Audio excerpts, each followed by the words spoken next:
Guys, ito yun si Gloria Mercado, Undersecretary dati ng Department of Education sa time ni Vice President Sara Duterte. Sorry. Itong nangyayari dito ngayon, while ako ay nakapanood ng video na ito, akala ko, kasi dati siyang sa Department of Education, sa Office of the Vice President, ito pala siya ay si Gloria Mercado, Undersecretary ng Education before. So I thought all the while na kaibigan, kumbaga panic siya ni Madam Sara Duterte. Well, watching for how many minutes sa vlog na ito, aroy, may patama pala siya kay Sara Duterte. Ayun. Sa madaling sabi, nag-against siya. Medyo may sinabi siyang negative feedback kay Vice President Sara Duterte. Nagtaka ako guys, sa kabilang video na nakita ko, biglaan press con si Vice President Sara Duterte.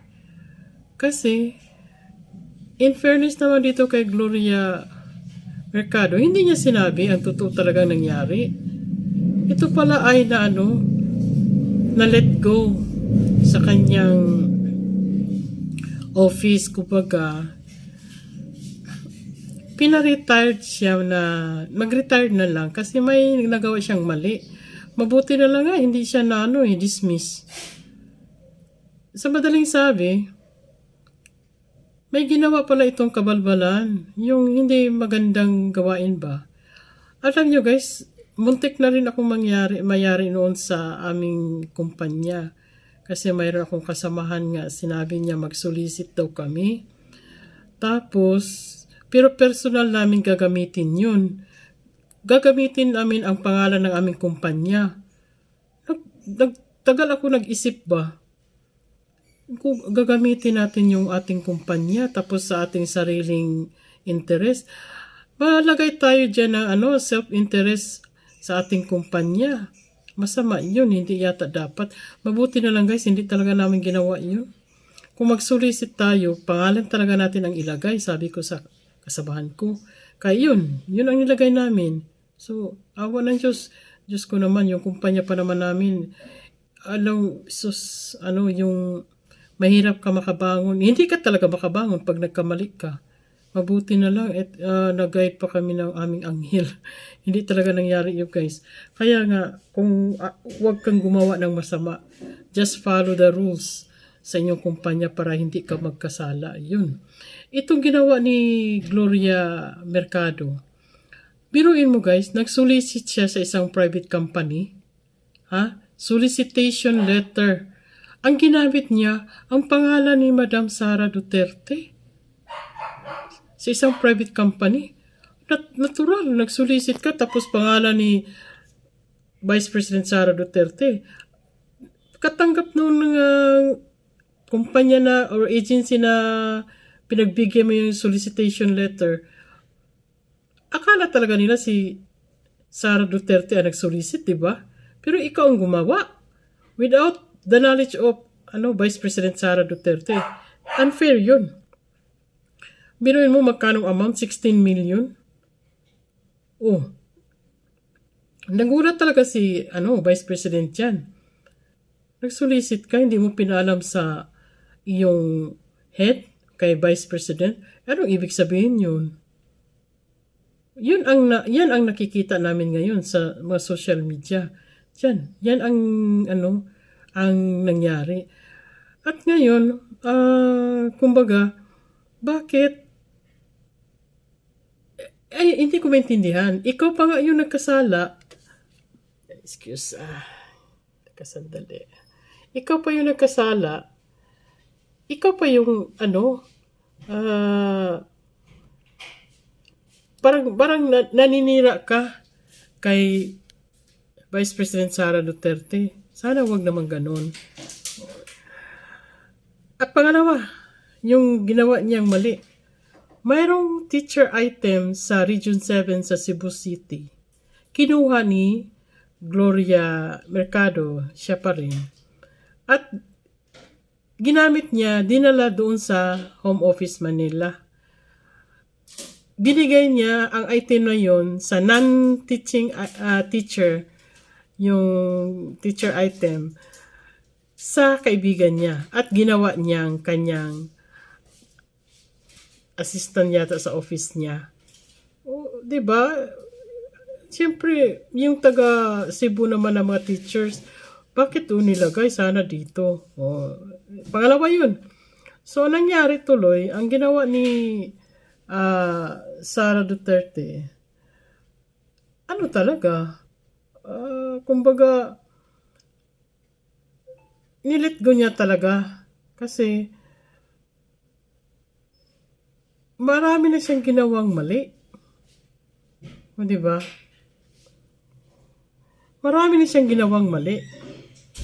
Tapos, kung tutusin mo guys, kung ating i-analyze ba, hindi niya matanggap na naalis siya sa kanyang pagka-undersecretary na wala sa time. Not in a proper time. Kasi nga, nagkasala ka. Di syempre, wala ka magawa. Mabuti nga, pinaretire ka pa. Kung with a cause ka, wala ka matanggap. Di ba? Diyan na lang magpasalamat ka. At hindi pinagyayabang niya. Hindi pinagyayabang. Proud pa siya magsalita na in her 40 years in service daw, imposible daw na mayroon siyang, na bakit na let go siya. Hindi niya kasi sinabi yung mali niya. Alam nyo guys, sa totoo lang,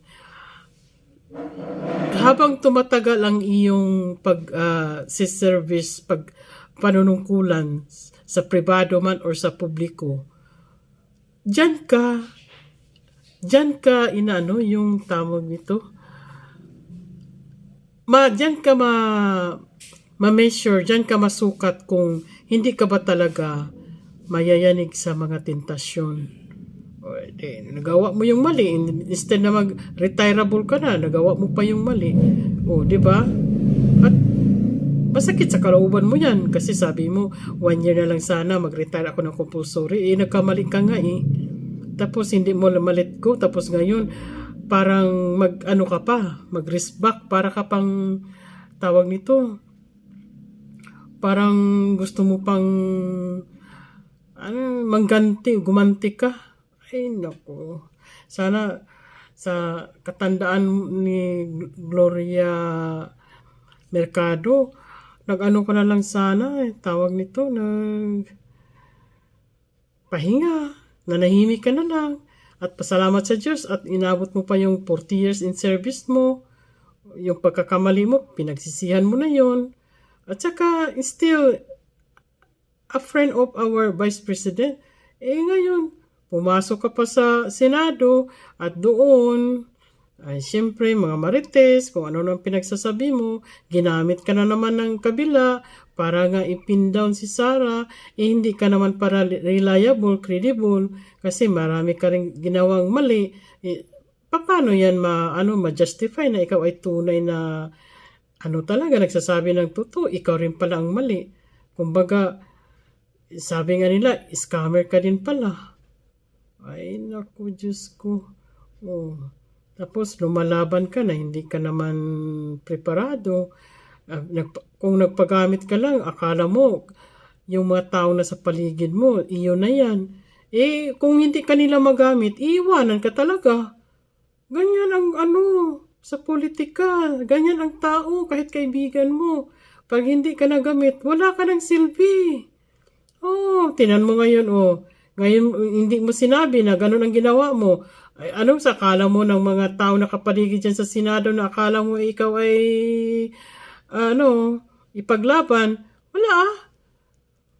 Wala din, sira ka na rin. Ngayon, nabulgar ka na ng buong Pilipinas, all over the world. Yung anak mo, mga apo mo, kamag-anak mo, mga kapatid mo, kaibigan mo, kabitbahay mo, kahit hindi mo kilala, wala na. Oh, tingnan mo, di ba? Marami ng basher sa'yo. Nako, Gloria Mercado, isip-isip ka na lang muna. Oh, lang talaga ba ako ba na touch lang ako sa yung hindi naman masabi na hindi ka basta-bastang employee. Undersecretary ka, dapat ginamit mo din yung utak mo.